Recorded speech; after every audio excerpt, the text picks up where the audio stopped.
What's going on, everyone? Thanks so much for joining me. In this video, I want to cover a subject that is competitive versus combative shooting.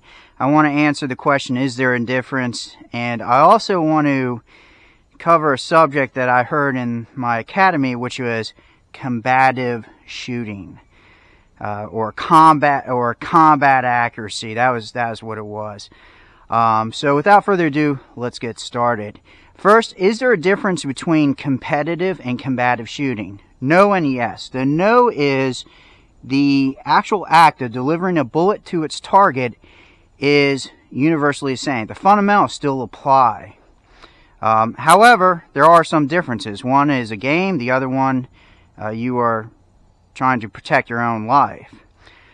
So there are some other different little minor variances. But before we get into that, I want to get into this ideology of combat accuracy.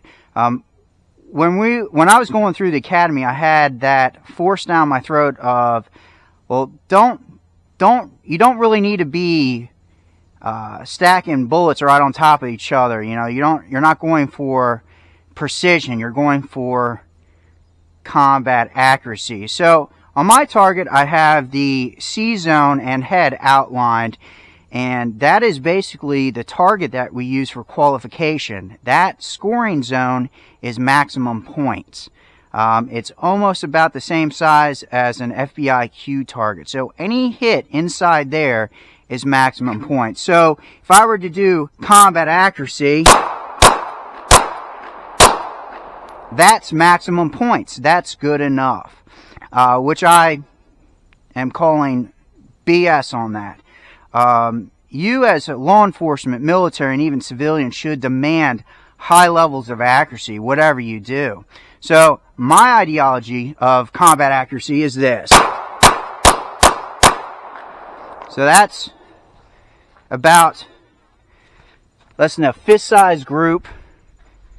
That's what I would consider combat accuracy. The ideology of only good enough, it doesn't fly. What if you need to make a precise shot? I got a target right here. This is a very challenging target.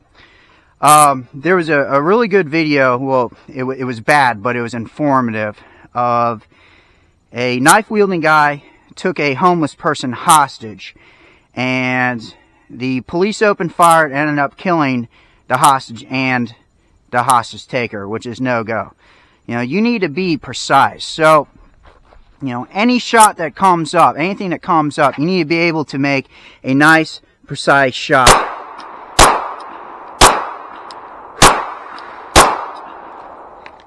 Hit what you're aiming at, not hitting an innocent victim. You know, you need to demand high levels of accuracy. Now, this line right here, there's a very faint line drawn on the target. I just highlighted that. That's the back of her head. So even though you hit him, the bullet may exit the back of his skull and enter hers and kill her.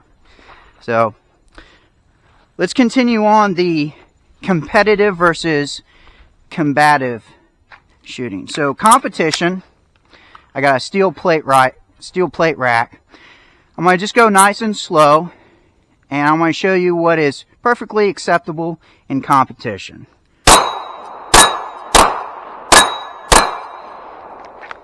So, hit, missed on purpose, hit and went back and made up my shot. That's perfectly acceptable in the competition world. One suggestion from people who are far more experienced than I do, say that you need to engage your target until you hit your target and keep shooting them until the threat is done. Meaning they expire, the threat expires, or they run away or they give up. So one way is you can use a plate rack is for more combative shooting is make your hits. If you miss, make it up. Scan and assess. Or you can do multiple hits for each target. Well, folks, that about wraps it up.